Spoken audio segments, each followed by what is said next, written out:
Hello friends, എല്ലാവർക്കും നമ്മുടെ ചാനലിലേക്കും പുതിയൊരു വീഡിയോയിലേക്കും ഒരായിരം സ്നേഹത്തോടെ സ്വാഗതം.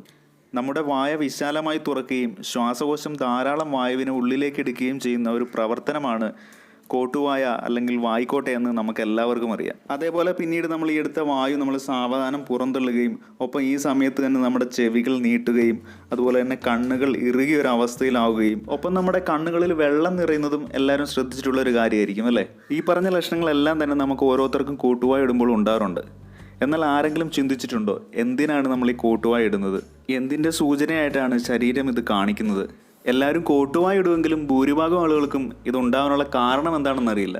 അപ്പോൾ അങ്ങനെയുള്ളവർക്ക് വേണ്ടിയാണ് ഇന്നത്തെ വീഡിയോ. അപ്പോൾ ഇന്നത്തെ ഈ ചെറിയൊരു വീഡിയോയിലേക്ക് പോകുന്നതിന് മുമ്പായി നമ്മുടെ ഈ ചാനൽ ആരെങ്കിലും സബ്സ്ക്രൈബ് ചെയ്യാതെയാണ് കണ്ടുകൊണ്ടിരിക്കുന്നതെങ്കിൽ ദയവായി താഴെയുള്ള ചുവന്ന സബ്സ്ക്രൈബ് ബട്ടണിൽ പ്രസ് ചെയ്യുന്ന സബ്സ്ക്രൈബ് ചെയ്യുക. ഒപ്പമുള്ള ബെല്ലൈക്കണിൽ ഓൾ എന്ന നോട്ടിഫിക്കേഷനും കൂടെ ഇനേബിൾ ആക്കുക.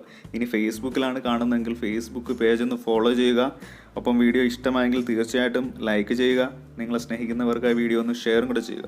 അതുപോലെ നിങ്ങളുടെ വിലപ്പെട്ട നിർദ്ദേശങ്ങൾ കമൻ്റായിട്ട് ഒന്ന് അറിയിക്കുക. ആദ്യം തന്നെ ഈ കോട്ടുവായ ഉണ്ടാകാനുള്ള കാരണം എന്താണ്, അതല്ലെങ്കിൽ ശരീരം ഇതിലൂടെ സൂചിപ്പിക്കുന്നത് എന്താണ്, ഏതൊക്കെ സന്ദർഭത്തിലാണ് കോട്ടുവായ ഉണ്ടാകുന്നത് എന്നതൊക്കെ നോക്കാം. ശരിക്കും പറഞ്ഞാൽ ഒരു നിശ്ചിത പ്രവൃത്തിയോ ചിന്തയോ അല്ല കോട്ടുവായ ഉണ്ടാകാനുള്ള കാരണം. സാധാരണ നമ്മൾ ഉറങ്ങുന്നതിന് മുമ്പോ അല്ലെങ്കിൽ ഉറങ്ങി എഴുന്നേറ്റതിന് ശേഷമോ കോട്ടുവായ ഇടാറുണ്ട്. അതുകൊണ്ട് തന്നെ ഇതൊരു ക്ഷീണത്തിൻ്റെ ലക്ഷണമായിട്ട് എല്ലാവരും പറയാറുമുണ്ട്. അതേപോലെ തന്നെ ഈ മടുപ്പ് തോന്നുന്ന എന്തെങ്കിലും കാര്യങ്ങൾ ചെയ്യുമ്പോഴും നമ്മൾ കോട്ടുവായ ഇടാറുണ്ട്. സാധാരണ എല്ലാവർക്കും ഒരേ രീതിയിൽ തന്നെയാണ് കോട്ടുവായ ഉണ്ടാകാറുള്ളത്. ഇത് കൂടാതെ മറ്റൊരാൾ കോട്ടുവായ ഇടുന്നത് കാണുമ്പോൾ നമുക്കും അതിനുള്ളൊരു ടെൻഡൻസി ഉണ്ടാവാറുണ്ട്. ഇതിന് കാരണമായി ഇറ്റാലിയൻ സയൻറ്റിസ്റ്റുകൾ പറയുന്നത് കോട്ടുവായ എന്നതൊരു സംപ്രേഷണം പോലെയാണെന്നും മറ്റുള്ളവരിലേക്ക് കൂടി വ്യാപിക്കുന്ന പുഞ്ചിരി പോലെയുള്ളൊരു വൈകാരിക ആവിഷ്കാരമാണ് എന്നുമാണ്. ഗർഭാവസ്ഥയിലിരിക്കുന്ന കുഞ്ഞിനു പോലും കോട്ടുവായ ഈ രീതിയിൽ ഉണ്ടാകാറുണ്ടെന്നാണ് അവർ പറയുന്നത്. കോട്ടുവായ ഇടുന്ന ഒരാളുടെ ഹൃദയമിടിപ്പിൻ്റെ വേഗത സാധാരണയേക്കാൾ കൂടുതലായിരിക്കും.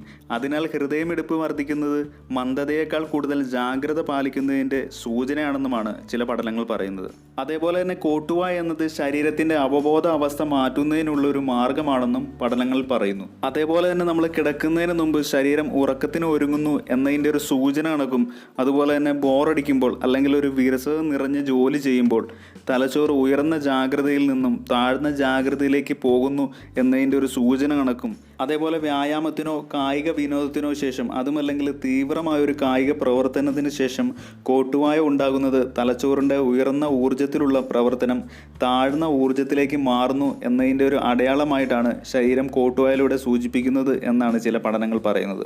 അതേപോലെ തന്നെ ഉയർന്ന മർദ്ദമുള്ള പ്രദേശത്ത് നിന്ന് താഴ്ന്ന മർദ്ദമുള്ള പ്രദേശത്തേക്ക് സഞ്ചരിക്കുമ്പോൾ ഉണ്ടാകുന്ന ശാരീരിക മാറ്റങ്ങൾക്കനുസരിച്ച് കോട്ടുവായും ഉണ്ടാകാറുണ്ട്. അതേപോലെ തന്നെ കോട്ടുവായ എന്നത് ശ്വസനത്തിൻ്റെ ഒരു പ്രവർത്തനമായും കണക്കാക്കുന്നു. രക്തത്തിൽ ഓക്സിജൻ കൂടുതലായി ആവശ്യമായി വരുമ്പോൾ കോട്ടുവായ ഉണ്ടാകാറുണ്ട്. ഇങ്ങനെ കോട്ടുവായ ഉണ്ടാകുമ്പോൾ വലിയ തോതിലുള്ള വായു ഉള്ളിലേക്ക് പോവുകയും കൂടാതെ ഹൃദയമിടിപ്പ് വേഗത്തിലാകുകയും ചെയ്യുന്നു. തന്മൂലം ശരീരത്തിലൂടെ കൂടുതൽ ഓക്സിജൻ പമ്പ് ചെയ്യാൻ ഇത് കാരണമാകുന്നു. അതേപോലെ തന്നെ കോട്ടുവായ തലച്ചോറിനെ തണുക്കാൻ സഹായിക്കുമെന്നുമാണ് ചില പഠനങ്ങൾ പറയുന്നത്. എങ്ങനെയെന്നാൽ കോട്ടുവായ ഉണ്ടാകുമ്പോൾ മുഖത്തിലും കഴുത്തിലും രക്തയോട്ടം കൂടുകയും വലിയ രീതിയിൽ ശ്വാസം എടുക്കുന്നതും വേഗത്തിലുള്ള ഹൃദയമിടിപ്പും രക്തം ശരീരത്തിലൂടെ വേഗത്തിൽ സഞ്ചരിക്കാൻ കാരണമാകുകയും ചെയ്യുന്നു.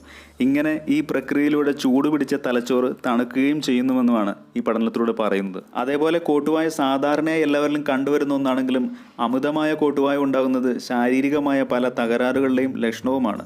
തൊണ്ടയെയും അടിവയറിനെയും തലച്ചോറുമായി ബന്ധിപ്പിക്കുന്ന നാഡിയായ വാഗസ് നാഡി രക്തക്കുഴലുമായി ഇടപഴകുന്നത് കോട്ടുവായ ഉണ്ടാകാൻ കാരണമാകാറുണ്ട്. ഇതിനെ വാസോവാഗൽ പ്രതികരണം എന്നാണ് പറയുന്നത്. ഈ പ്രതികരണം ഉറക്കത്തകരാറിൻ്റെയും അതല്ലെങ്കിൽ മസ്തിഷ്ക തകരാറിൻ്റെയും അടയാളമായിട്ടും കാണിക്കാറുണ്ട്. അപ്പോൾ ഇന്നത്തെ വീഡിയോ ഇത്രയേ ഉള്ളൂ. വായ്ക്കോട്ടയിലൂടെ നമ്മുടെ ശരീരം കാണിച്ചു തരുന്ന സൂചനകളെ പറ്റിയുള്ള ഈ ഒരു ചെറിയ ഇൻഫർമേഷൻ എല്ലാവർക്കും ഇഷ്ടമായെന്ന് തന്നെ വിചാരിക്കുന്നു. ഇഷ്ടമായെങ്കിൽ തീർച്ചയായിട്ടും നമ്മുടെ ഈ ചാനലൊന്ന് സബ്സ്ക്രൈബ് ചെയ്യുക. ഫേസ്ബുക്കിലാണെങ്കിൽ ഒന്ന് ഫോളോ കൂടെ ചെയ്യുക. അതുപോലെ തന്നെ വീഡിയോ ഇഷ്ടമായെങ്കിൽ തീർച്ചയായിട്ടും ഒരു ലൈക്ക് തന്നിട്ട് പോവുക. ഒപ്പം വീഡിയോ ഷെയറും കൂടെ ചെയ്യുക. മറ്റൊരു നല്ല വീഡിയോയുമായി കാണുന്നവരെ എല്ലാവർക്കും സ്നേഹത്തോടെ good bye. It's me your own Sajoy.